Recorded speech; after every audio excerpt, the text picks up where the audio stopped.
नमस्कार, मैं रचना शर्मा चढ़ीगढ़ एमटीवी देख रहे सभी दर्शकों का स्वागत करती हूं। आप देख रहे हैं हरियाणा डायरी।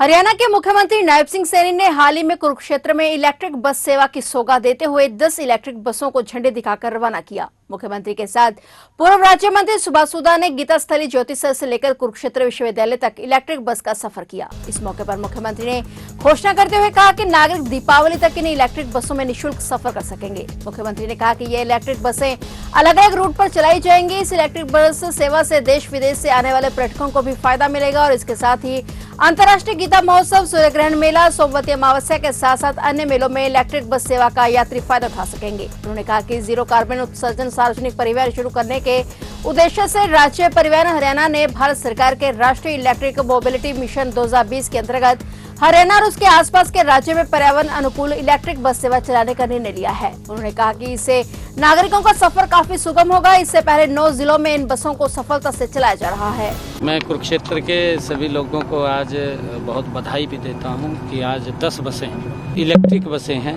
इन्वायरमेंट की दृष्टि से भी, क्योंकि पोल्यूशन नहीं होगा, पोल्यूशन मुक्त बसें हैं। आज कुरुक्षेत्र के लोगों को ये समर्पित की हैं।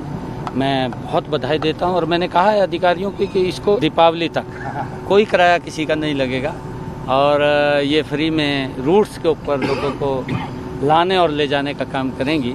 और उसके बाद, क्योंकि इसके 10 बसें हैं, अलग अलग रूट इसके बने हैं, हमारे लोगों को कुरुक्षेत्र के लाभ होगा, परंतु जो बाहर के हमारे टूरिस्ट हैं जो यहाँ पर आते हैं उनको भी लाभ मिलेगा।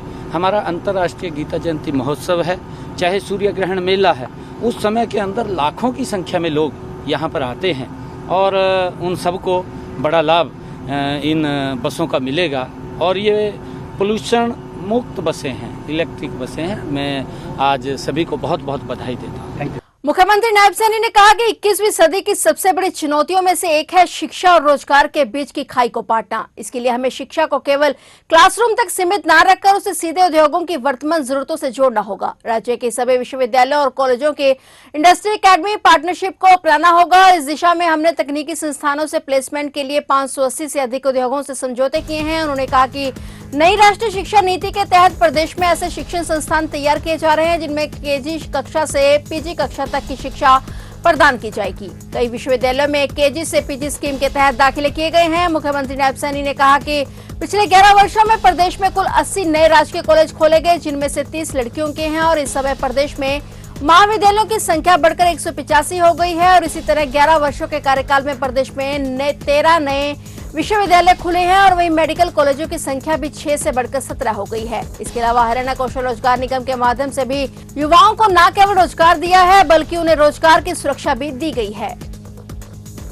आदरणीय सभी विद्यार्थियों से मैं ये कहना चाहूंगा कि हम युवाओं के कॉलेज में ही निःशुल्क हमने निर्णय किया है कि पासपोर्ट वो बनाए जा रहे हैं और अब तक लगभग 37,000 युवाओं के पढ़ते समय ही कॉलेज के अंदर ये पासपोर्ट बने हैं। मेरा मानना है कि 21वीं सदी की ये सबसे बड़ी चुनौतियों में से एक है शिक्षा और रोजगार के बीच खाई को पाटना।